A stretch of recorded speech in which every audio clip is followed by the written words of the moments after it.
Pokemon Let's Go Pikachu and Let's Go Eevee has been out for several days now, but apart from the giant debate of whether the game is good or not, there's been one more question that everyone has been asking. What exactly is this little device? Well, the Pokeball Plus is an additional thing you can purchase with your Pokemon Let's Go Pikachu or Let's Go Eevee game for £40 or $50 depending where you live from. It has lights, it has fabric, and it has lots of plastic and guts inside. But is it actually worth that steep cost? And what on earth does it actually allow you to do? Well, it's actually quite a lot. So, firstly, this thing can of course be used as a Joy-Con inside Let's Go Pikachu and Eevee, as I demonstrated in my first impressions video. So, you can go check it out in the icons up above to see how this thing works in action. It's really smooth to use. You can of course throw it for it to be a bit more intuitive than just throwing a Joy-Con. Well, actually not literally throwing it, but hey. And of course, what another big thing about it is that it makes sounds and stuff like that. It has a built-in speaker right at the top here. And it also makes sounds and lights whenever you catch Pokemon or do stuff like that. And also whenever you fight, it also makes sounds, giving a tiny bit of almost surround sound-ish kind of stuff. Basically having another sound source right next to you just kind of makes the game a bit more immersive, I guess you could say. And I think that's the whole thing this thing's about, and that's about immersion. So how does the thing actually control? Well, it has only two buttons. This one over here, which you can press down, and you can see it's flashing, trying to connect up to a switch, or either my phone, which I'll talk about in a second, and also this button up here, which underneath, they're your speakers.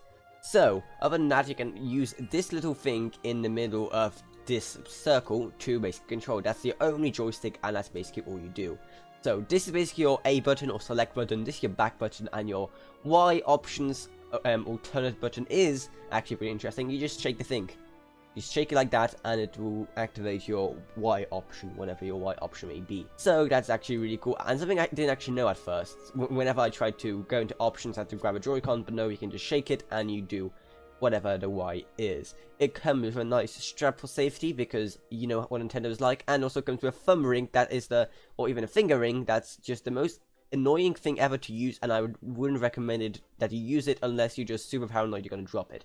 Because when you hold it like this, yeah, it is extremely uncomfortable. This thing just feels like it's imprisoning your finger or your thumb. No matter what finger you put it on, this thing's extremely uncomfortable. It really feels limiting, no matter how we try to throw it.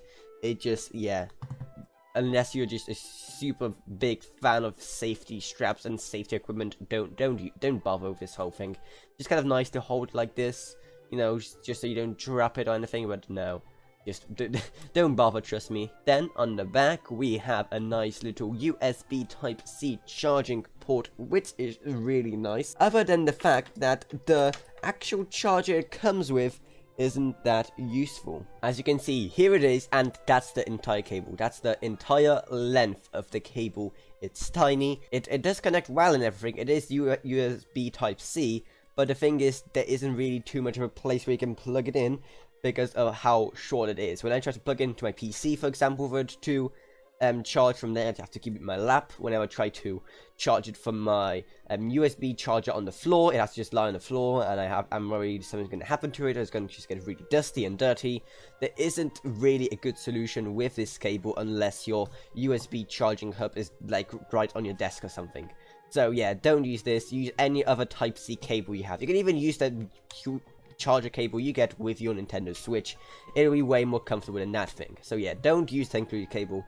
It's really useless by how short it is. It's also similar to the Pokemon Go Plus accessory because it vibrates when something's nearby. You catch a Pokemon by just pressing a button, and also what's really interesting about it is that it auto spins Pokestops for you that are in range, which is also really powerful. So overall, would I recommend it? Well, seeing how it's required to complete a Pokedex unless you have someone to trade a Mew with, then if you're a 100% completer, or by that point if you are, then you're probably a huge fan of Pokemon, then yeah, I would definitely get it. It definitely like a cheat thing for the game. It's just there for immersion purposes. Just hearing the sounds of the Pokemon inside the Pokeball when you catch them in the game, using it for Pokemon Go, and just using a catching motion with it. It just brings back so much of this kind of like childhood wonder almost, you know, like when you just wanted like Pokemon to be in real life and you could just throw Pokeballs. Well, this is kind of it. It has vibrations, it has sound, it has noises, and it has colors and flashing lights and everything you need to kind of make it a bit more immersive, I guess you'd say. It's definitely not required, but the Mew is nice, all the features are nice, and if you have the money, yeah, I highly recommend it because it controls kind of nice.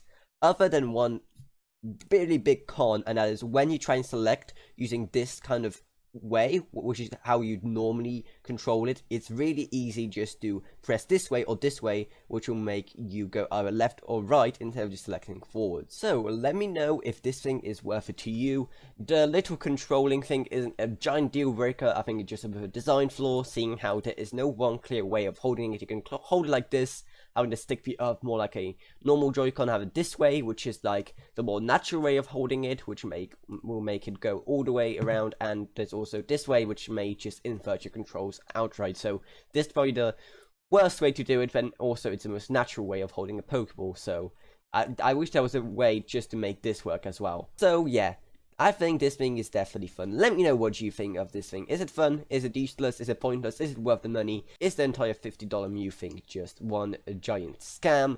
I did a video on that as well, so I'll leave it up in the iCards. But anyway, I hope you enjoyed this video. If you didn't, subscribe, like, whatever. And I'll see you all in what do I make next. Goodbye, everyone. Goodbye.